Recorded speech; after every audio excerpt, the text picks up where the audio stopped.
Hello everyone, my name's Carrie Brown and this presentation covers Case Study 6.1, Quality Control for Variables.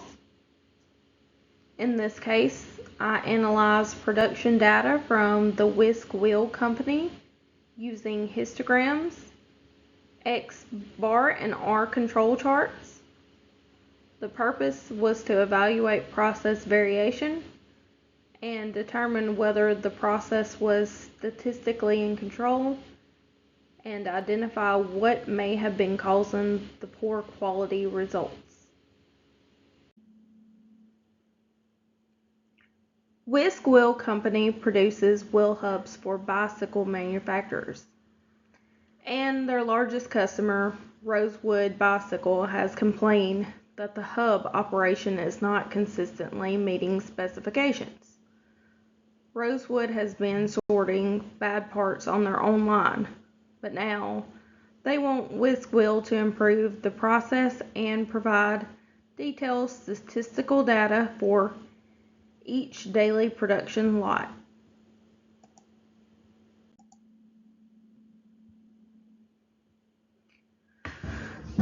The product being studied is a wheel hub shaft made from chrome moly steel. The dimension being analyzed is the shaft length with a target of 3.75 inches. The data in this case comes from one machine in the cutting operation. The overall process includes raw material handling, straightening, cutting, and finishing.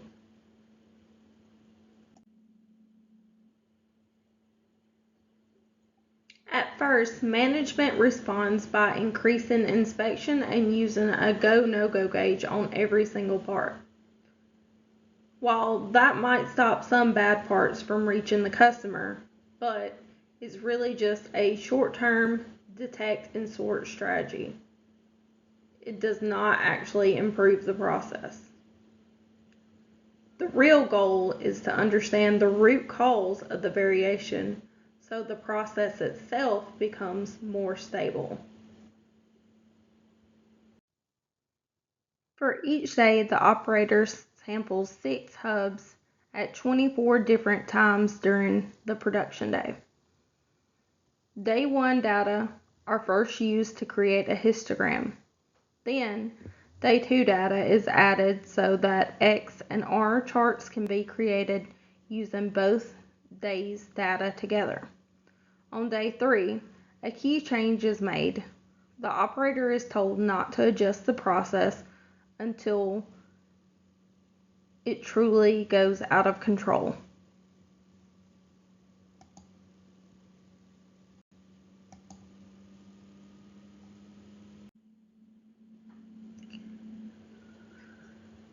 The data shows that the process is slightly shifted above the target of 3.75, with most values clustering closer to the upper specification limit.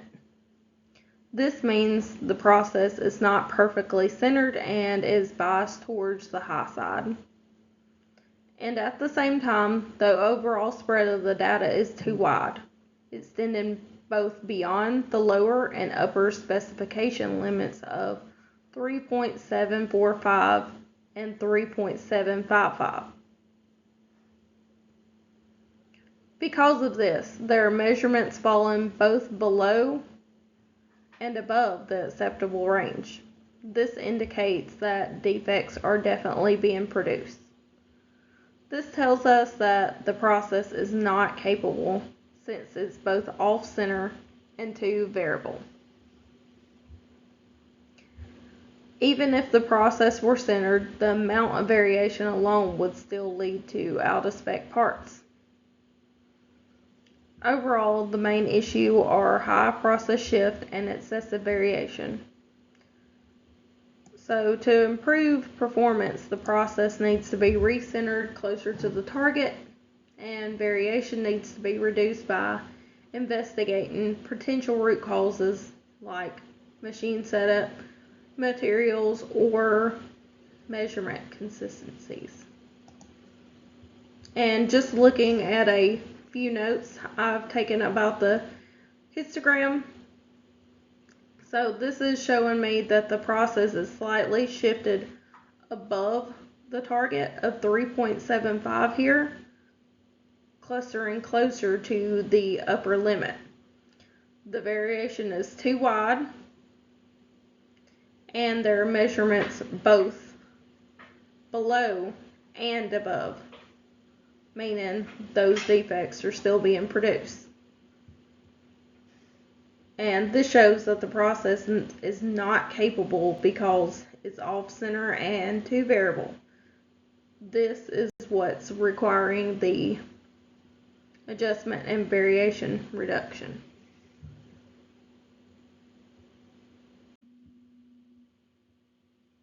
For day 1, I used the estimated sigma from the sample data along with the z-table to estimate the percentage of parts that would fall above and below specification limits. Based on my calculations, the process shows that some percentage of parts are expected to be out of spec. This definitely supports the conclusion that the process is not currently capable of meeting customer requirements consistently. This is important, but capability alone is not the whole story, because capability should really be evaluated only after confirming the process is statistically in control. One of the biggest lessons in this case is that process capability should not be the first or only question. The engineering team initially looked at conformance to specifications, but they had not yet determined whether the process was statistically in control. If a process is unstable, then capability numbers can be misleading. So, before deciding on solutions, the team needed to understand the behavior of the process itself. The team then takes a broader quality improvement approach. A process flowchart is used to better understand the full sequence of operations, and a cause and effect diagram is used to organize possible solutions of variation. The team identifies 4 broad categories: operator, machine, material, and methods. This is definitely a better approach because it looks for root causes rather than assuming the machine itself is the only problem. These X-bar and R charts combine the data from days 1 and 2. The X-bar chart helps track changes in the process average over time, while the R chart shows variation within each subgroup. Looking at these together gives a much clearer picture of whether the process is stable or if unusual patterns are occurring. Based on the case narrative, the process behavior across these 2 days suggests instability and unnecessary variation. The chart should show that the process average is moving around more than it should, which is a sign of something in the way the process is being run may be contributing to the variation. This ends up being one of the key discoveries in the case. The operator measures 6 hubs every 18 minutes, plots the average, and then frequently adjusts the machine based on normal ups and downs of the data. This is an example of over-control or tampering. The operator is reacting to common cause variation as if it were a special cause. Each unnecessary adjustment adds even more variation to the process, so stabilizing the process, those adjustments are actually making it worse.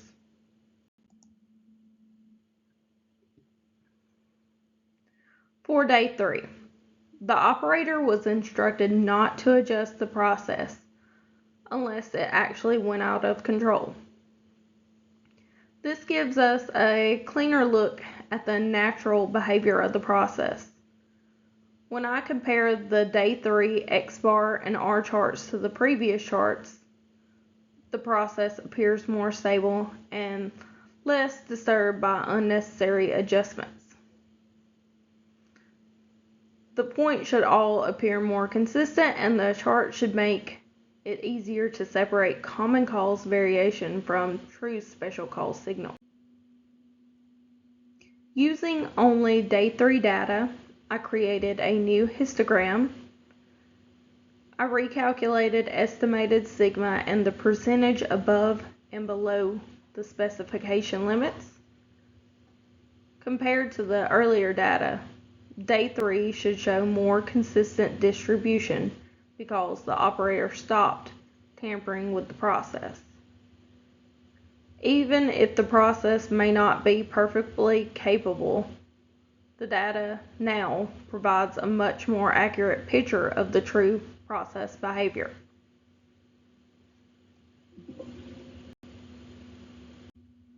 My overall conclusion is that the original problem was not just poor capability in the machine. A major source of variation came from the operator over-adjusting. The control charts helped reveal that the process was reacting to common cause variation and introducing unnecessary changes to the process.